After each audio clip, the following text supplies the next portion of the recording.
This segment of Delmarva Life is brought to you by Tunnell Raysor.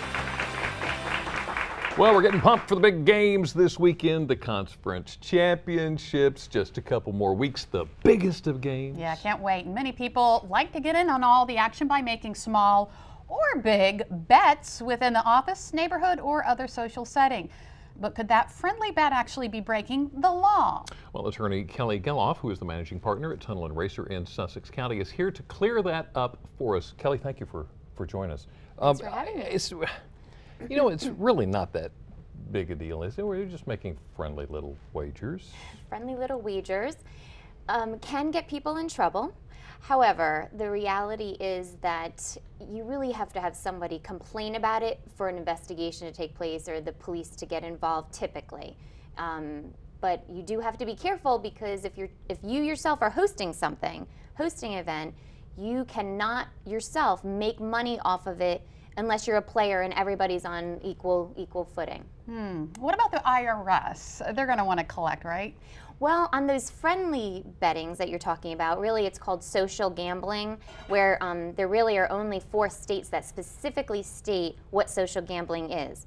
But in social gambling, those are kinds of things that are more fun and not something that's reported. The IRS does take their cut for people who are really gambling, doing the serious gambling in those arenas and events that are actually sanctioned by your various states that allow that to happen. You will actually get a sort of a tax document that you would actually report your income as well as your losses as long as you do itemized deductions. I'm not a tax attorney, but just generally speaking, you can actually take some deductions as long as it's not more than what you're claiming for income.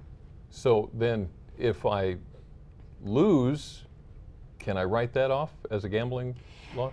Probably not if you are dealing with a situation where you are in a home, if you are working with co-workers to just say, oh, I think this person's going to win, or I think this team is going to win, and I'll bet you a couple bucks on that. That's not something that would be reported. That's not something that you would typically report as far as income if you did win a couple $100 off of that, or a few pennies or dollars or something like that. Right. Again, that's more of the social gambling that around this time of year people are just feeling like it seems more fun if you have a little bit extra involved in it. You just have to be careful. If it ends up becoming such a big event or you have hundreds of people involved, you do have to be careful because really social gambling is supposed to be for social fun events that can be taken too far, and certainly you can get in trouble if it's investigated. Well, what are the chances of these cases being prosecuted?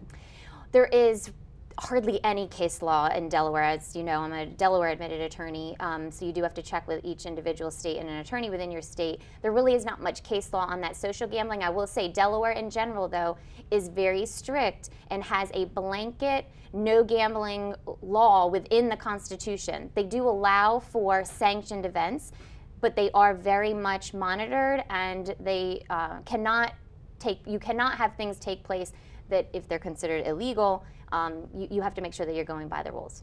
So bottom line, if somebody, what would you tell somebody who just wants to make a friendly little wager? A friendly little wager, I would say that you probably are okay doing that because the law, at least in Delaware, does not specifically state that that is something that's illegal. Again, as long as everybody is on the same playing field, so that somebody's not making money off of it. You're not charging to walk in the door. You're not charging me $5 for you to facilitate the two of us to have a little wager. Something like that is probably okay, but it's not, again, it goes back to you can certainly be, told on and someone might investigate it, but the likelihood of that seems pretty slim given that there's really hardly any case law on that. All right, always good information, Kelly. Thanks for joining us this afternoon. Thank you. Still to come on Delmarva Life, showcasing history in one Talbot County town. Brian's at the Rural Life Museum in Trapp this afternoon, and Brian, you're going to give us a look at inside the museum. Well, Jimmy and Lisa, the museum was once an idea and is now a reality and has been so for several years. When we come back, we're going to show you some of the stuff inside on display and tell you the stories that go along with them. Jimmy? Can't wait to hear more about that. But first, you're looking to buy something. Maybe you want a present for your sweetie or Valentine's Day, maybe just something special for yourself, but you don't know where the store is. All you have to do is go to DelmarvaLife.com. Go to the upper left-hand side of the screen to find the Super Search, type in the name of category or business you're looking for, and there you have it. A whole directory awaits you. We'll be right back.